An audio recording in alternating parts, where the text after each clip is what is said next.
it's interesting. Every session, as Rihanna said, the word FedRAMP has come up, and I think we devised this panel to dig inside FedRAMP, and I think all of us who work in DC and are involved with the federal government have been following the progress of the FedRAMP program over the last year and a half. And I think this panel will help us understand a little bit better how this program is going, and where we've made significant progress and where there's some areas where we will continue to strive to improve. Let me quickly introduce the panelists that are joining us today. Kathy Conrad, I think most of you know, is the Principal Deputy Associate Administrator of the Office of Citizen Services and Innovative Technologies at GSA, and they're obviously leading the development of many things, including the Government Shared Services and Solutions Initiative, and trying to increase citizen engagement and driving innovation across government. So, and she's also an old friend of mine. So, Kathy, thank you for being here today. Tom McAndrew from Coalfire, one of our supporting sponsors today, is the Executive Vice President of Professional Services and the FedRAMP Technical Manager at Coalfire. Tom has extensive experience, government experience working with FedRAMP, FSMA, DITSCAP, DIACAP, and other processes. Whatever acronyms they come up with for the day. So you need a few more letters somewhere. And Tom is leading a lot of their work around cloud computing and virtual environments. So welcome, Tom. Mel Greer, who needs no introduction because he was on the panel before. So if you haven't heard enough already, you get a second dose. Is kind enough to have helped us out on the earlier panel. This is actually the panel that he was scheduled to be on. Is a senior fellow and chief strategist involved in cloud computing at Lockheed Martin. So Mel, thank you for being here. I am not going to explain the FedRAMP program. I think we probably all know what it is, and we've certainly heard quite a bit about it this morning. But I do want to say a couple things. It's a great idea to try to find a way to have a portable security assessment that agencies, and that's the real intent behind FedRAMP, is to give people a certification that they can take with them from agency to agency, understanding obviously that only the agency can grant that final authority to operate. The use once, approve once, use many times philosophy of the certification, certainly a good idea, and I think GSA is moving in the right direction to do that. So I guess the first question, and I'll turn over to you, Kathy, is, give us an overview on sort of where we are today, what progress have we made, what's the status of the FedRAMP program, and what have we learned? Okay. Actually, can you hear me? No, we can't hear you. Is it on? Is it on now? On? How about now? A little better, but that's there. Now it's green. Now it's green. I think you're good. Okay, there we go. How's that? I have a pretty loud voice, but not perhaps loud enough for this whole room. So we're really delighted with the progress that we've made with FedRAMP. As many of you know, we launched initial operating capability in June of 2012.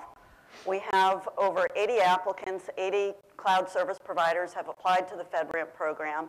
And we've also had an equal, not quite 80, but an equally robust response from organizations desiring to be accredited as third-party assessment organizations, or as we call them, 3PAOs. We have granted 2 provisional authorizations just since the beginning of the year, one to CGI and one to Automatic Resources. We are delighted that one is a large business, one is a small business, which I think helps validate the promise of FedRAMP to provide a path for all cloud solution providers. We have 16 3PAOs that have been accredited of which 9 are small businesses and 1 is a federal agency. So again, we're really pleased with the diversity of companies that are coming into the FedRAMP program and being made available both to cloud providers as assessors and to agencies as cloud providers who've received provisional authorizations. We expect, as Mike said and I think has been said earlier, we expect continuing demand and are incorporating the lessons learned that we have gained over the months that we've been in operation, and we'll be applying those as we move toward full operating capability in Q3 of this year. Sorry. Okay, great. Tom, maybe jump in here since you are a FedRAMP 3 PAO, and give us a sense of what it is that Coalfire as a third-party assessor does, sort of what's your day job on it when you're looking at a FedRAMP application, and your perspective on the importance of the program and how you've seen things go so far. Sure. So a couple things as well. FedRAMP may be newer to certain organizations here. Most of the cloud providers that we've been working with, and we're engaged with about 24 of the 80 or so right now. So we have a pretty good perspective in about a third of the different cloud providers. This is something that many of them have been pursuing for multiple years. FedRAMP became the final terminology, but we knew 3 or 4 years ago what the evolution and where we're going to be at. So what you're going to see is obviously some of the precursor to FedRAMP was a lot of the GSA blanket purchase agreement infrastructure as service providers. So you see like a CGI Federal and Autonomic Resources were both part of that. But FedRAMP gives a new opportunity because one, it's open to all. So you're starting to see a lot of different providers. It also goes down to low impact service providers. And you're also now dealing with new organizations that don't necessarily fit into the traditional infrastructure, platform, or software service. A good example was, I always get questions on what's different about FedRAMP, and one of the cloud providers that I worked with last week is basically an application or a service that rides on top of the Google App Engine. It has no assets. There's no physical or virtual assets, no IPs. So how do you do an assessment when you don't have things to assess? What's the scope? So cloud is unique because all these things, but it's a new opportunity. These providers that never had the opportunity to really work with the government now have a consistent way of doing it. And so, and if what we see, we kind of see the leading edge of what's going to happen. And if we have, we're one of the 3 POs, and if we have 21, 24 different folks engaged with us, and we think that we're usually talking to 1 or 2 or 3 new folks every week, we're pretty confident that you're going to continue to see increased demand and opportunities and solutions that'll be pushed out. And as you get closer to the June 14th date, I think a lot of the people it'll really turn things up in about 6 or 9 months. So it's definitely an interesting area to watch. We'll kind of see how things pan out in it, but it's definitely exciting. And our 3 POs here, we kind of do 2 functions. If we can assess or we can advise, we can't do both. And you realize most of the cloud providers we're working with, many of them have 2, 3 PAOs. They have someone that's advising to help them with what they need to do, and they've got a 3 PAO doing the independent assessment. Same thing with the agencies. We're seeing, we've gotten over a dozen different agencies now that are reaching out to us saying, hey, we're looking at moving to this, and we kind of want to understand what's the risks if we might move our email here, or we integrate Google or Amazon or something like that. So, it's definitely an interesting niche that we're seeing here. No, I think that's good perspective. I was going to go to Mel and ask for sort of the perspective on, from a cloud service provider perspective, but I want to follow up on that because I think it's an important point and one that I, quite honestly, in tracking this very closely, hadn't thought a lot about and haven't heard a lot about, which is the idea that a big cloud service provider may bring in 2 or 3 third-party assessors to fill different roles. So talk about that. How it works, how has that evolved? Because that's not really something that I've heard much about, and I don't know if folks in the audience have either. So in the case of, say, a big cloud service provider like CGI Federal, and I don't know that you work with CGI Federal or didn't, would they have had a 3 PAO to do the assessment and a 3PAO advising them? Is that Yeah, how absolutely. it would traditionally work? You know, I mean, I think what you find is this community continues to be smaller and smaller than you realize, and whether they're cloud service providers, assessors, or federal agencies, you end up running to the same folks kind of over and over again. And because as with any new emerging field, there's a lot of smart people that can introduce, you know, things, but what you're really looking at is you want experience. You want people that have seen SSPs that have made it through the GSA process, seen SSPs that have been approved by FedRAMP, seen people that have gotten successful ATOs. So while that industry is emerging, there's a few folks that are on that leading edge. And when you look at organizations like a Microsoft, for example, right? Microsoft is one company, but there are a variety of several small companies, right? Office 365 is different than Windows Azure, SQL Azure, Intune, and each one of those have their own different product managers, and different companies have different ways of working collaborative, competitive. I can tell you the way that Google is designed and Amazon is designed, Microsoft, the inner workings are very different. So that's why they're always interested in getting 3PAOs, because they want to understand how other large, complex service providers have met that. And, you know, a perfect example, if Office 365 is the application, can that get FedRAMP if it's going to reside on a platform or infrastructure that isn't yet done? Will they do those sorts of things? So it's definitely an interesting construct, and the 3POs, you know, we're starting to kind of get relationships with other to understand, you know, how other folks work, what some of the challenges are, and it's interesting because sometimes we'll be on the table asking the assessment questions and digging into details with the other 3PO kind of doing things, and at the end of the day, it's a risk-based framework, and so there's a lot of different opinions, and so it's important, you know, particularly as us as 3POs, that we align ourselves with organizations that we feel their risk tolerance and their approach to security is aligned with us. We don't want to work with agencies or organizations that we feel won't take that bar, because at the end of the day, we're signing our name off on this, and if something were to happen, it's going to reflect on us as well as the program. So. Right. No, as I said, I think that's very helpful perspective. So Mel, your company, Lockheed Martin, obviously a big player in the federal space.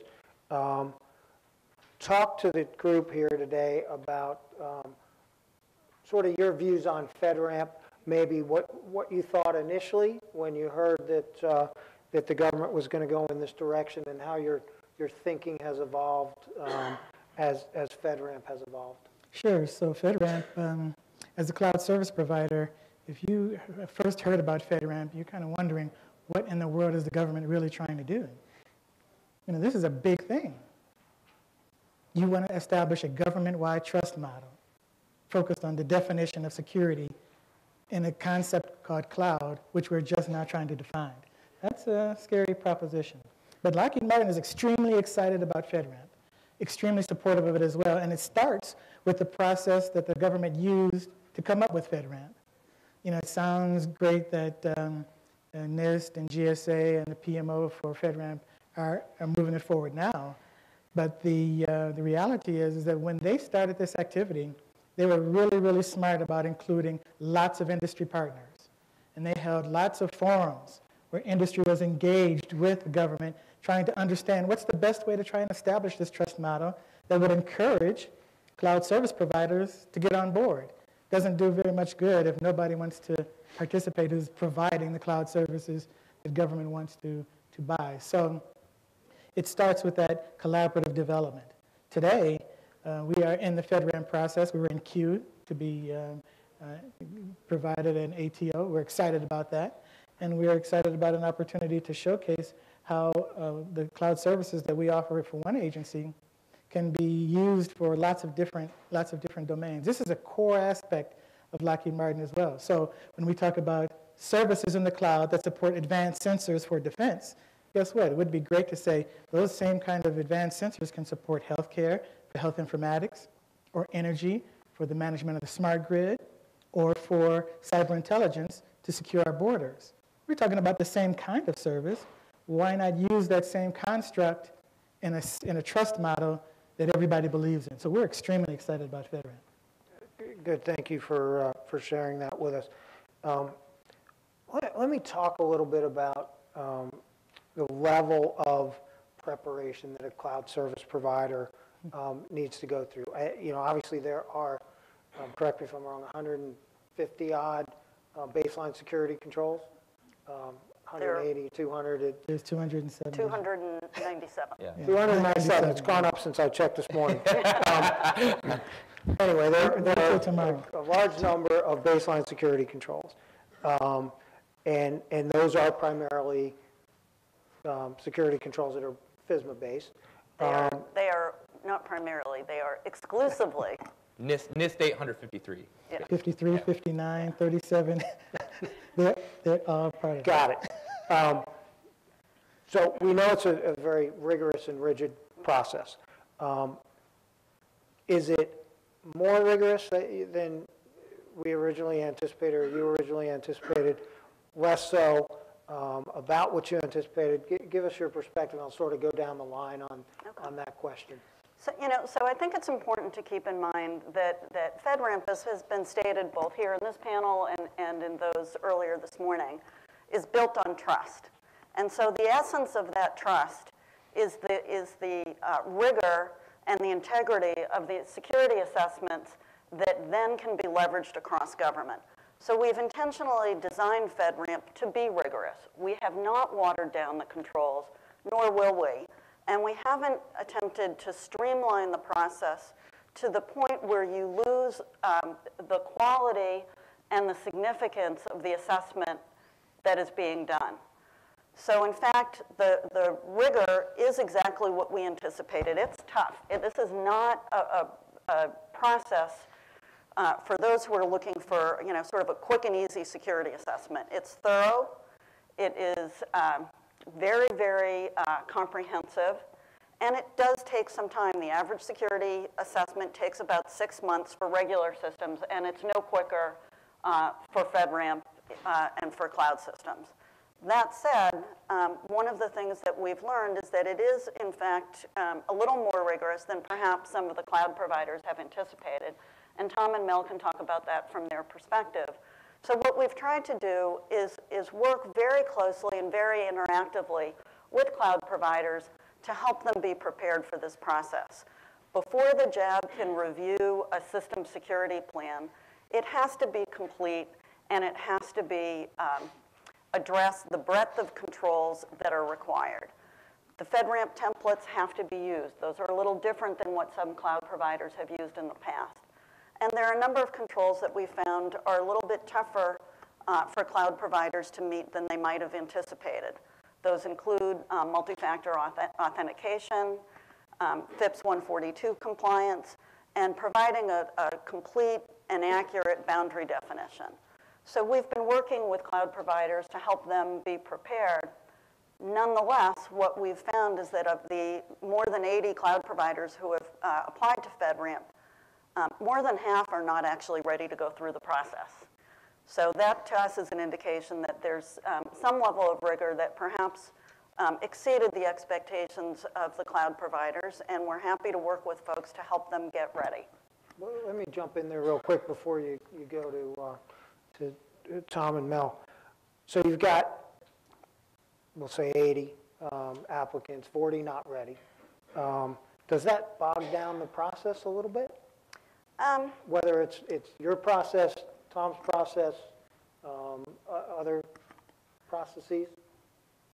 It certainly slows down the process for the cloud providers. We are rocking and rolling with those who are ready. Right. So it's not really slowing down our process in the sense that we have sufficient resources. We're moving forward with those who are ready. We'd love to have more moving forward more quickly, and we're doing everything we can to help cloud providers move forward. Right, and I think that's good to know. I guess the question is, to a certain extent, how far into an assessment do you have to go to realize that a provider is not ready?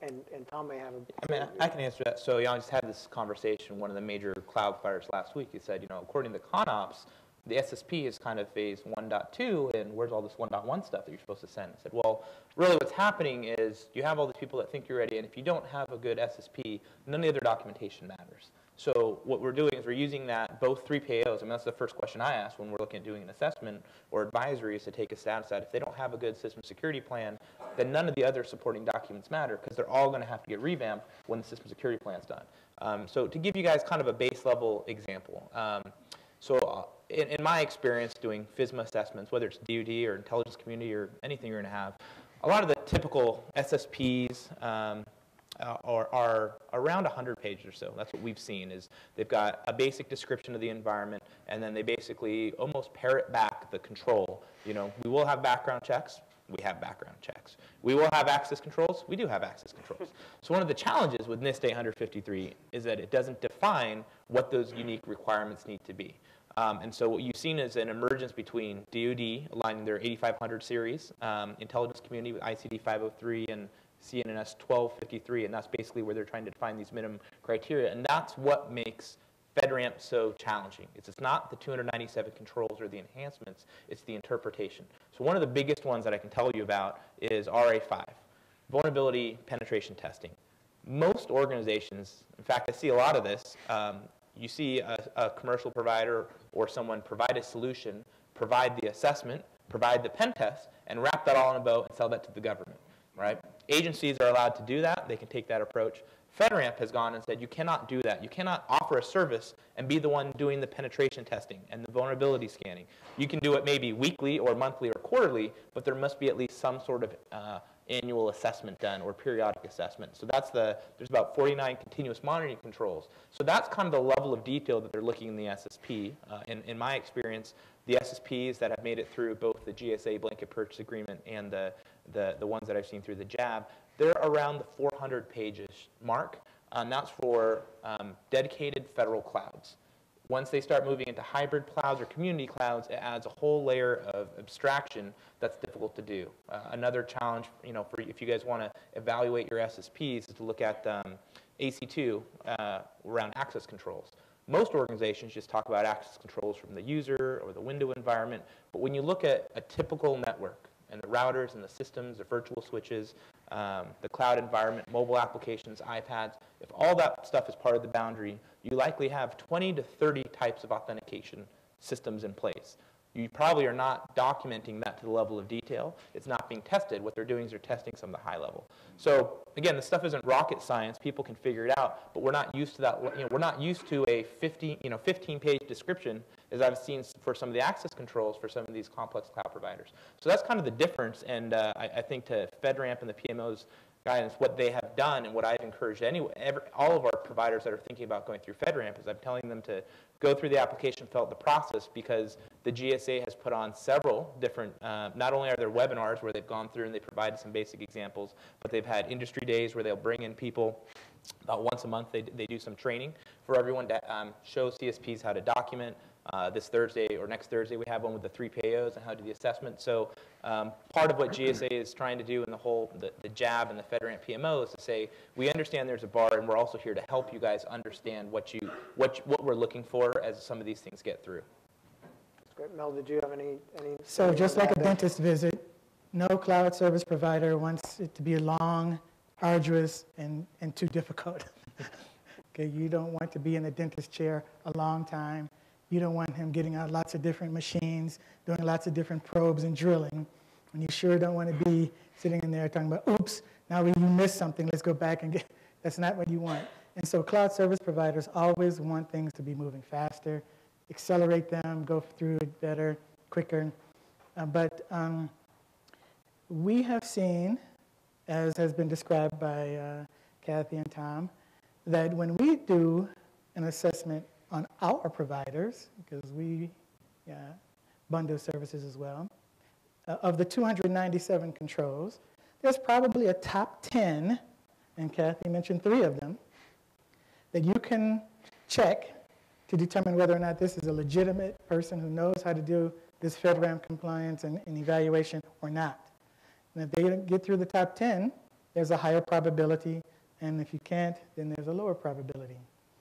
From a cloud service provider, of course, we're really interested in making sure that the trust model doesn't break. And so in spite of the fact that there may feel like there's this protracted experience, the reality is that once you get through it, there's a significant upside. And that is now everybody understands that there was this rigor. I didn't get a chance to do a different set of assessment criteria than everybody else. I wasn't able to grease the wheels and make it a little bit better for me than any other agency or at GSA, I had to do the same thing everybody else did, and now we can trust that this service is going to do what it says it's going to do in a secure fashion. And that's really the most important aspect. And that's the cloud service provider's perspective. Yeah, and I think that last point, Mel, is really critical, that we recognize that while this is a rigorous process, you really only have to do it once. And if you do it once and you do it well, then the expectation is that that provisional ATO, or the ATO that an agency grants you in compliance with FedRAMP requirements, can be leveraged many, many times across government. So I guess my guidance to cloud providers is really think about this as a long-term investment that will avoid the need for duplication and reinvestment many, many times over. Having said that, the most significant advice to give cloud service providers, start early. Don't wait. It always gets worse by waiting. So my analogy that I use with folks is, FedRAMP's like a marathon. And there is no shortcut to running 26.2 miles. And you don't just start running 26.2 miles because you've ran marathons before. Every time you're going to do a marathon, you have to train, you have to. And if you know you're going to run 26 miles, like one of the things with the Marine Corps that we realize is the average Marine Corps pack is 100 pounds. And the reason why it's 100 pounds is because they don't know what they're going to go into, so they have to prepare for a lot of things. And if you don't know exactly what you're going to do when you go on this 26-mile marathon, it's going to be a harder process. So what you want to do is you want to build small, simple, secure, and scalable clouds that you know you can document well, test well, get through the marathon. Once you get through it, then go ahead and circle back and look at adding different features. So what we're finding is people that can build it small, simple, scalable, and secure are able to get through the process, and then once they're through it, then they're able to add additional services, get additional contracts. Those that are trying to go and build the universe and push this all through at once, they're finding that it's tremendously difficult. I think that's a good point, and let me build a question off that. So, talked a lot about the rigor of the process. We know from at least some of the initial stories that came out that some agencies have indicated that they may want to put additional controls on top of the existing FedRAMP controls. And of course, at the end of the day, you receive a provisional ATO from the JAB, and it's still the end user agency that grants the authority to operate. So what are we hearing there? Has that changed because the process is so rigorous? Do we still expect there to be some agencies that want to go a little further? As Mel said at the beginning of the session, we spent a huge amount of time trying to develop a baseline set of controls that all agencies, industry, the information security professionals at agencies felt like adequately addressed the majority of needs of most agencies. So we remain confident, and the feedback we're getting is that the baseline set of controls really do meet the large majority of agencies' needs and appropriately define risk for their cloud implementations. That said, there will be agencies that have additional controls that need to be added to address the specific risk posture associated with certain implementations. But it's our experience to date, and it's our expectation that that will not be excessive, nor will it be frequent. Okay. So I don't know how that jives with your experience. Yeah, I can tell you from our side, we've been, even though FedRAMP has been going through, Coalfire have been working with major providers and dealing with reciprocity for a long time. I mean, the transition to the risk management framework from all the different communities have allowed us to do, one assessment that is shared with multiple organizations. The challenge is that, we haven't had a baseline to say what this is built off of. So with FedRAMP, I do think you're going to have that reciprocity. Yes, there'll always be deltas. Perfect example, someone may build a cloud that allows U.S. citizens, someone doesn't, right? Someone may want to restrict things to the United States, someone may not. Someone may want that data to be accessible on iPads and mobile devices, some may not. So, I think the reciprocity is going to be, the good part is going to solve the 90% issue. That the goal is that then this frees the agencies and the resources from the agencies of saying, rather than spending your time going across all 300 controls, go ahead and look, see if you can adopt 80 or 90 or 95% of them. And if you're concerned about 3 or 4 customization because of what you do as an agency, you can focus your resources on those controls that provide higher risk. And it's really a better alignment for the risk management framework. I mean, things that are low risk, like walking around data centers and seeing that they have doors and cameras, why would we spend hundreds of assessors every year to walk around that exact same data center to look at that stuff? That's a waste of time and resources. Let's figure out a way to leverage that and instead focus those resources on other things like emerging technology, mobile, big data, and those sorts of things. So I've said that Lockheed Martin is extremely excited about FedRAMP, but it's probably not any surprise that there are lots of other cloud service providers and some federal agencies that are not that excited about FedRAMP. And they particularly don't like it at all. But there are 3 important aspects of FedRAMP that most people are extremely excited about. So whether they take them in the FedRAMP version or not, these 3 things are extremely critical. First, there is this concept of a collaborative development of the trust model. Being able to have a collaborative development is critical and an important aspect. You've got agencies, you've got your provider, you've got an independent assessor and some other folks that are now working together as you start trying to think about how to develop a security capability. Number 2, there is the infusion of an acquisition strategy. Changing the acquisition strategy is getting back to the understanding that the business model is a critical success factor to the adoption of cloud services. And then lastly, really important, this idea of independent auditing. This idea of an independent person or entity is going to provide you a better understanding of what's going on, and they're going to use a standard codified understanding of what that security is. So these 3 aspects, even for people who say they don't like FedRAMP, are really, really critical.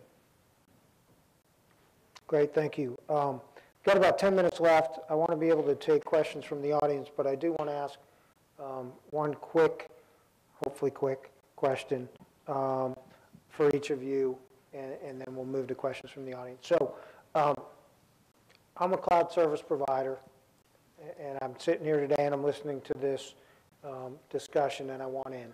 I want to apply for FedRAMP. I haven't done it yet. Maybe I'm in the queue, but I haven't moved very quickly.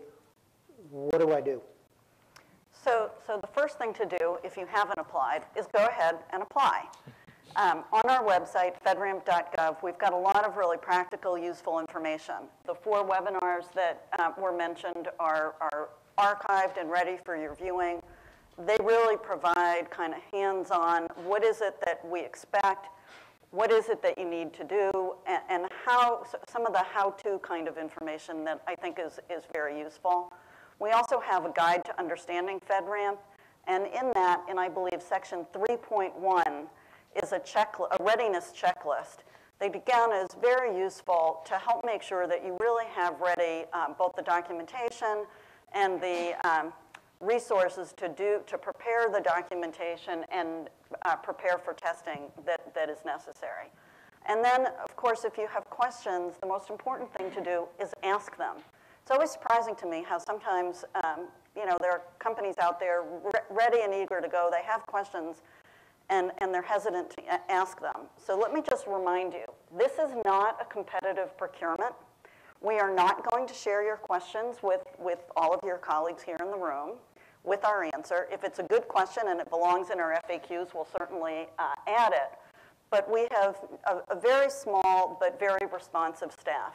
So send your questions in by email. We'll either refer you to an answer that's already published in our FAQs, or we'll answer you directly. So engage with us. We're here to help you, and we really are trying to put out as much practical information as we can to make this process as effective and as efficient as is possible. And then you call Tom? Is that how it works? Well, I mean, I think the second part then is once you've gone through that and you said, all right, that doesn't provide the level of detail I need, you're stuck in 2 things. Is one, most organizations, agencies, or cloud providers have smart people that have been doing this for a long time. So the question you have to ask yourself is, do these people have the experience in cloud and FedRAMP that you're looking for to get this stuff through?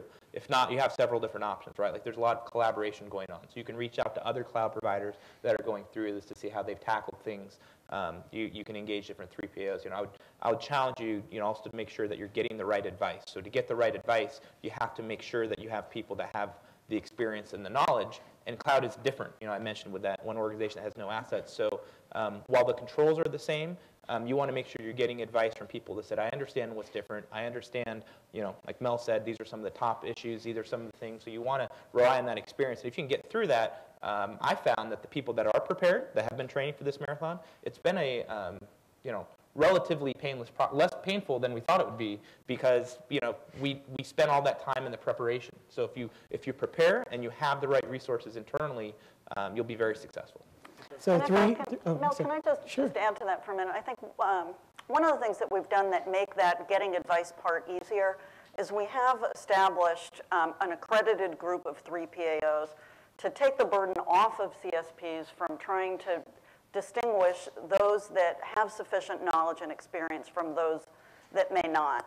And so while CSPs should certainly choose whomever they feel is best for their own needs, we've at least provided kind of a good housekeeping seal of approval so that you know who are the 3PAOs that in our judgment have passed a very significant test of being able to demonstrate that they not only have the technical competence to do this work, but also can prove that they are independent and free of the kinds of conflict of interest that as a cloud provider you would be concerned about, and that we as the government would also be concerned about. So there are sort of these two tests of independence and technical competence that go into the accreditation of 3PAOs, and that should give industry confidence that those are companies well prepared and with the expertise needed to help go through this process, either on the advice side or on the assessment testing side.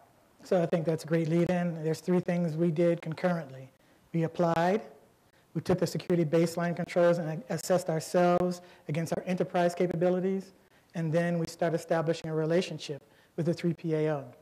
Yes, all 3PAOs have to go through some technical rigor, but just like an insurance company, all of the agents aren't the same. Okay, so it's really important to go have a conversation with them, understand their modus operandi, how they like to do business, have they got a relationship with you in the past, do they have a better or not good relationship, what is their history, and so understanding that will help you decide which one or more 3PAOs to deal with. So those three things, do the application, start assessing yourself on the enterprise side with the already published baseline, and then establishing a core relationship, good relationship with one or more 3PAOs is what I would do day one. Yeah. And Kath, just to for the question, I think the one misconception that people have is by filling out that form, they feel that they're obligating themselves to things, and what we've been telling people is fill it out so that the GSA is aware that you exist, because then you'll at least start getting the information, you'll be invited to the things. If they don't even know that you exist, they have no mechanism to share the information with, and they're doing a great, from all the different programs I've worked with, I have not seen any other program that's in initial operating capability that has done so much to try to educate and push information out as FedRAMP has. Oh, that's great. A couple questions from the audience. Andras? Yeah, so the FedRAMP has certainly done a great job of communicating and externalizing, as you just mentioned, the expected security controls and the operational expectation of quality of services and so on and so forth. Ultimately, though, as we've seen with other certifications, for example, I don't even know if folks remember, but we used to certify relational databases, right? And we certified to the internet protocols initially, and we did IPv6, right? The goal, ultimately, I would hope, would be industries embracing of these security controls, offering technologies, solutions, and operational environments that are compliant, and there wouldn't necessarily be a need to do more than self-attestation. Obviously, there would be a CNA process when you would go, in order to go live, but it wouldn't necessarily be, the bar that we're seeing today that you have to, essentially establish in order to get the industry moving in the right direction. Can I get your comments? So my son, he's 2. He loves mint chocolate chip ice cream. And if I let him, he eat it every day, all day long. I can't let him do that. I have to have some independent view of his nutrition. Because if I ask him, he'd just eat that. No, but even at some point, yes. But in order to establish his nutritional capabilities today, so that my mother and his grandmother and my wife feel that he's going to grow up strong, we need to have an independent view. And industry's participation in that development is important. In fact, there's been no environment for FedRAMP where industry has not been invited to provide some impact or some feedback. So I'm excited about the ability to, from an industry perspective, this process has got to develop trust, and it goes in a direction that I think we need to go. And I'll just add on to that. I think you're right? So when we look at, that's the goal of continuous monitoring and some of these other areas that are looking at is say, of those controls, realize there are only 3 controls of 297 that need to be assessed by a 3PAO. And I don't think you're going to, that there's some sort of annual assessment, that the technical testing, the vulnerability scans and pen testing, are done by that and that 3PAO. And when you look at the sorts of things that a 3PAO has to do, you'd say, yeah, that provides some minimal of assurance. Remember, one of the primary prohibitors for moving to the cloud is the cloud providers feel that they're secure. They can't convince other people that they can move because people are saying, well, of course you're going to tell us that your own solution is secure. So this is at least providing that minimum information. Now, I think in the future, you're right. We'll see the involvement with continuous monitoring, with what the DHS is doing. And you're also going to see with the joint information environment and all the other things that you're going to see this migration where we get better at providing. And you think about this, when you get an ATO, it's not like you go away. There are things that the cloud provider must continually do weekly, monthly, quarterly with the GSA and the JAB that don't have the 3PAO involved in independent assessment. So I agree that there will be more of an emphasis on making sure you get that self-assessment. But I believe just like the banking system that we have today, right, the reason you trust your money in a bank isn't because they can't get, there's robberies all year long, systems are getting hacked, we're always concerned about the system, but that community of trust involves several different things from examiners, assessors, and auditors in there. So I think this is just a similar construct to that. He's got one quick question, but we're standing between the group and lunch, so if you could ask it real quick. I'll be very quick. And answer even quicker, that would be great. How would the FedRAMP process work in a scenario where you have a cloud service provider that wants to host a solution on a cloud hosting provider? For example, if I'm a CSP and I've got a software solution and I want to host that solution on, let's say, Microsoft's infrastructure as a service platform on Azure. Yep. It's a little complicated there because now presumably Microsoft would have to get their ATO, provisional ATO, and then I would have to start spinning up my VMs, put my application out there, and then I would have to apply for an ATO, go through that process. Sure. How does that work? Have you had that happen yet? Sure. And if I don't answer this, I'll be in the back corner so I can go into this in detail. But that's the whole point of leveraging this model, right? So infrastructure, platform, software, what you have is you have what's called inherited controls. So you're going to say, in my solution, I'm inheriting X controls from this provider, and then you can make sure, maybe you build it for Amazon, but then you said, Lockheed goes through, you want to move it to there. So as long as you can say, hey, these are the controls that we're going to inherit, and that's part of your solution, the assessor would audit your solution and bring it up to this part, and then kind of that second piece of the puzzle would move in. Exactly. Yes. Right, and they have also what they call control tailoring workbook and some other things that also provide, this is what the cloud service provider provides, this is what, if they're relying on a third party, what they'll do, and these are the agency responsibilities. Like, you will do background checks, but the agency also has to make sure that its users meet its minimum background checks. So all this stuff is in the FedRAMP documents. All right, let's before I close it out, any final comments, Kathy, anything you guys have going on that you think our audience would be excited to hear about?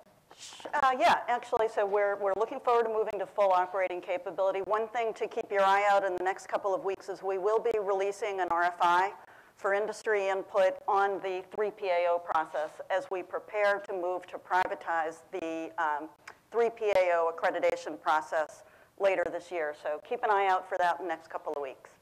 That's great news. So thank you all.